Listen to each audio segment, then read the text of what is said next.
l'étude de fonctions. Et nous allons voir la méthode.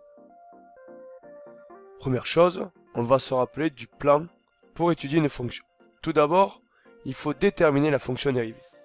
Puis, étudier le signe de la fonction dérivée. Donc résoudre une équation et construire un tableau de signes.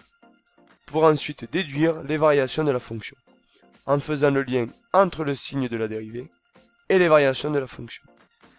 Puis, nous allons construire le tableau de variation de la fonction. On va s'appuyer sur un exemple. Par exemple, l'étude de la fonction f de x déterminée par x carré moins 3x plus 4 sur l'intervalle moins 1, 4. Première chose, déterminer la fonction dérivée. Donc je détermine f' de x qui va être égal à 2x moins 3 fois 1 plus 0. Je réduis et j'obtiens f' de x qui est égal à 2x moins 3. Maintenant que j'ai ma fonction dérivée, je peux étudier son signe.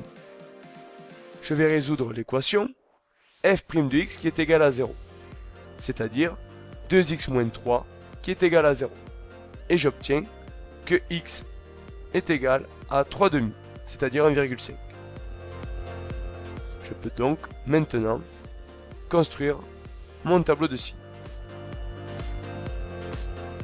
Pour les valeurs de x, tout d'abord je commence par mettre les bornes de mon intervalle, moins 1 et 4. Puis la valeur que j'ai trouvée quand j'ai résolu l'équation, 1,5. Donc je sais qu'à 1,5 ça vaut 0.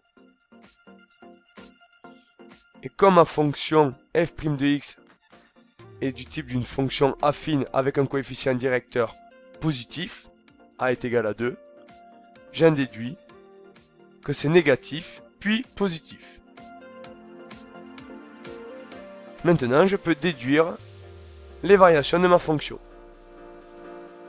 Donc le lien qui est entre le signe de la dérivée et les variations de ma fonction. f' de x est négatif sur moins 1, 1,5, donc ma fonction est décroissante sur cet intervalle. Puis f' de x est supérieur à 0 sur 1,5, 4, donc la fonction f est croissante sur l'intervalle 1,5, 4. Je peux donc maintenant construire mon tableau de variation.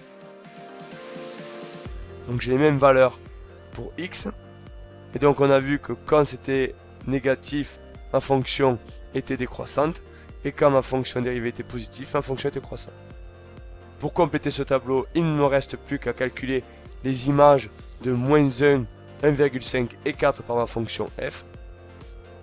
Je les calcule. Et voilà mon tableau de variation. Et j'ai terminé mon étude. À bientôt!